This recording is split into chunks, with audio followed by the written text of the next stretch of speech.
Before you visit a new city, you Google it. You look at photos, read reviews, check the map. You know exactly what you are walking into before you even leave your house. Now take all of that away. No map, no information, no one who has ever been there. You are standing at the edge of your world, and somewhere beyond the horizon there is land you have never seen, land no human has ever seen, and you have no proof it even exists. Ancient humans did not just find new lands. They walked into complete darkness, and somehow, they found everything. About 70,000 years ago, small groups of humans began leaving Africa, not in one big movement. It happened slowly, over thousands of years, a few people at a time pushing a little further than anyone had gone before. But here is the thing most people get wrong about this. They were not wandering randomly. They were not just walking and hoping for the best. They were reading the world around them like a map. Animals were the first signal. Herds move with the seasons. They follow food, water, and warmth. Ancient humans learned that if you follow the animals, you will always find resources.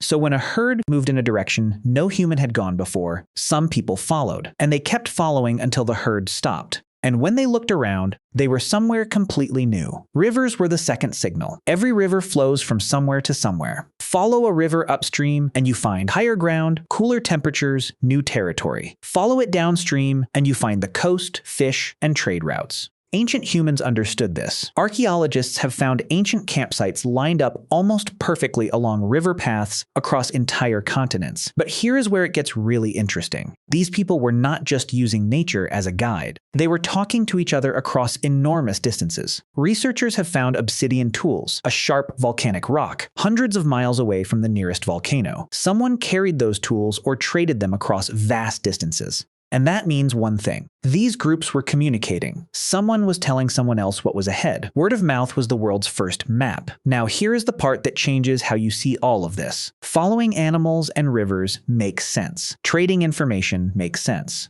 But none of that explains what happened 65,000 years ago in Southeast Asia. A group of humans stood at the edge of the ocean and looked out at water. 60 miles of open ocean. No land visible on the other side. No proof that anything existed beyond that horizon. And they built something, got on it, and paddled into water they could not see across toward a destination they had no evidence was even there. They reached Australia. Think about what that decision actually was. Every survival instinct in the human brain says do not leave solid ground for open water with no destination. But they did it anyway. And the only explanation that makes sense is that curiosity in ancient humans was stronger than fear. They did not go because they knew something was there. They went because they wanted to find out. And then the Polynesians took that same curiosity and did something even more extreme.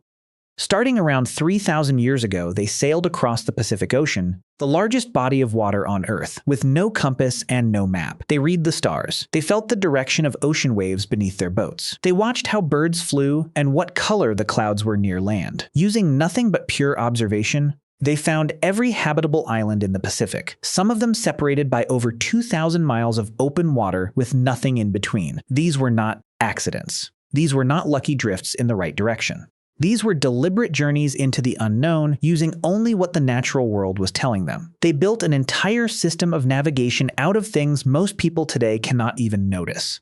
So here's what all of this actually means. Every time you move to a new city without knowing anyone there, every time you start something with no guarantee it will work out, every time you step into a situation where you do not know what is on the other side, you are running the exact same ancient software that took your species across an entire planet. Your ancestors had no maps, no data, no proof that anything was waiting for them. They had animals to follow, rivers to trace, stories passed between strangers, and a curiosity so powerful it put them on open water toward land they could not even see. They found everything. And the instinct that drove them to do it never left. It is still in you right now. You just forgot it was there.